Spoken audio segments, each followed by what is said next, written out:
خاتون کے لیے اتنے سخت احکام ہے کہ کوئی اس سے بات کرے تو اس طرح بات کرے کہ کہیں اس کے دل میں کچھ خیال پیدا نہ ہو، چاہے فون پہ بات کرے چاہے دروازے کے پیچھے سے بات کرے. مگر ہم سیرت ائمہ پھر وہیں آؤں گا، مگر وہ واقعہ ہماری زندگی میں نہیں ہے، ہمارے ذہنوں میں نہیں ہے کہ رسول خدا ایک نابینا کو لے کر آئے تو بی بی فرماتی ہے بابا میں چادر پہن لوں، کہا بیٹا وہ نابینا ہے، کہا بابا وہ دیکھ نہیں سکتے میں تو دیکھ سکتی ہوں.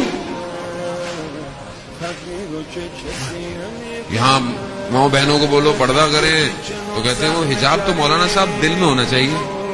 نہیں عزیزان، اگر دل میں حجاب رکھنا ہوتا تو سورہ نور میں پروردگار یہ نہ کہتا کہ اپنی خواتین کو چادروں میں ڈالو.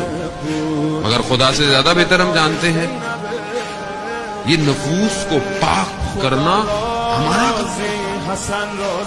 اگر یہ نفس پاک نہیں ہوں گے تو کیسے اس وقت کے امام سے ملیں گے؟